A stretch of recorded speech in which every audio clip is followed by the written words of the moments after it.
दोस्तों, हमारे देश की इकोनॉमी की रफ्तार धीमी पड़ चुकी है। अप्रैल से जून 2024 के बीच जीडीपी ग्रोथ में जबरदस्त गिरावट देखने को मिली। पिछले 5 क्वार्टर्स की सबसे कम ग्रोथ रेट है ये।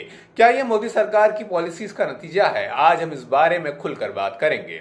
नमस्कार दोस्तों, मैं हूं हर्षित, आपका होस्ट। आज का टॉपिक है हमारे देश की जीडीपी ग्रोथ में गिरावट, जो अप्रैल से जून 2024 के क्वार्टर्स में सबसे कम रही है। अब सवाल ये उठता है कि ये गिरावट आखिर क्यों हुई, और सबसे बड़ी बात, इस गिरावट का जिम्मेदार कौन है?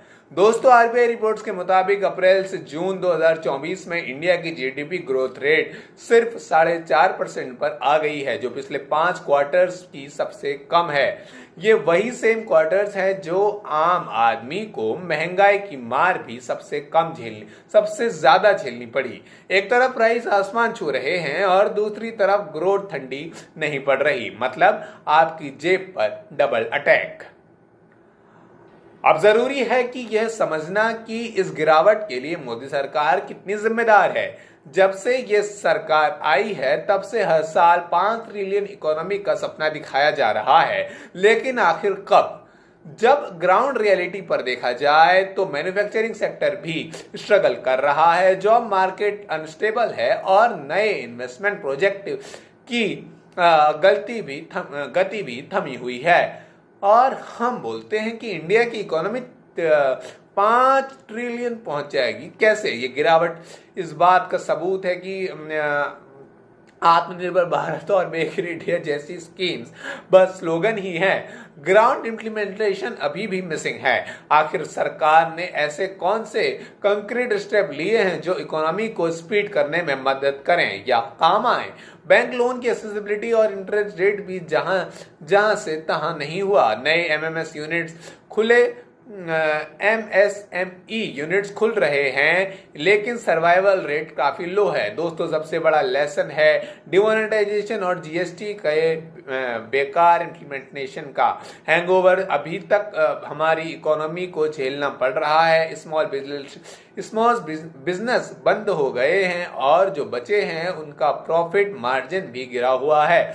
ऊपर से पेट्रोल और डीजल के दाम कम होने का नाम नहीं ले रहे, जो ट्रांसपोर्टेशन और प्रोडक्शन कॉस्ट दोनों को बढ़ा रहे हैं। ये सब इकोनॉमिक स्लो डाउन होने का एक बड़ा कंट्रीब्यूशन है। ये सारी चीजें बढ़कर इकोनॉमी को स्लो डाउन करने में मदद करती हैं, और तो और ग्लोबल मार्केट में भी रिसेशन का खौफ है। लेकिन हमारी सरकार यहाँ सिर्फ पॉलिटिकल नैरेटिव क्रिएट करना में लगी हुई है। फॉरेन डायरेक्ट इन्वेस्टमेंट एफडीआई भी उतना नहीं आ रहा जितना होना चाहिए। सरकार ने जो भी पैसे कारोबार में लगाने की सोची, वो सब हेडलाइन तक ही सीमित रह गई। इसका असर आम आदमी पर पड़ रहा है। कोई भी सेक्टर हो, रियल एस्टेट हो, ऑटोमोबाइल हो, कंज्यूमर गुड हो, सभी डाउन है। नए जॉब क्रिएट होने की जगह जो हैं वो भी स्ट्रगल कर रहे हैं। ग्रेजुएट स्टूडेंट, स्किल्ड प्रोफेशनल सभी जॉब मार्केट में स्ट्रगल कर रहे हैं।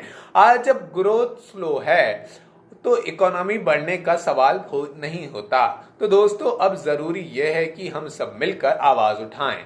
गवर्नमेंट को पॉलिसी रिफॉर्म्स पर ध्यान देने चाहिए, बस जुमले से काम नहीं चलेगा। Financial sector reforms, tax policy reforms और रूरल इकोनॉमी को सपोर्ट देना जरूरी है। नए सेक्टर्स को बूस्ट की जरूरत है और उसके लिए एक क्लियर ग्राउंड मैप होना चाहिए। दोस्तों, अब वक्त आ गया है कि हम गवर्नमेंट से सवाल करें, क्योंकि देश की इकोनॉमी सिर्फ एक स्लोगन से नहीं चलेगी। उसके लिए ग्राउंड लेवल रिफॉर्म्स जरूरी हैं। अगर आप भी इस बारे में कुछ कहना चाहते हैं तो कमेंट सेक्शन में जरूर बताएं, जरूर लिखें, जरूर बताएं। चैनल को सब्सक्राइब करिए, बेल आइकन दबाइए, ताकि हमारे देश के इंपॉर्टेंट मुद्दों पर, महत्वपूर्ण मुद्दों पर हर अपडेट आप तक पहुंच सके। नमस्कार, बहुत ही जल्द मिलेंगे नई वीडियो के साथ। मैं हूं आपका होस्ट हर्षित उप्रेती।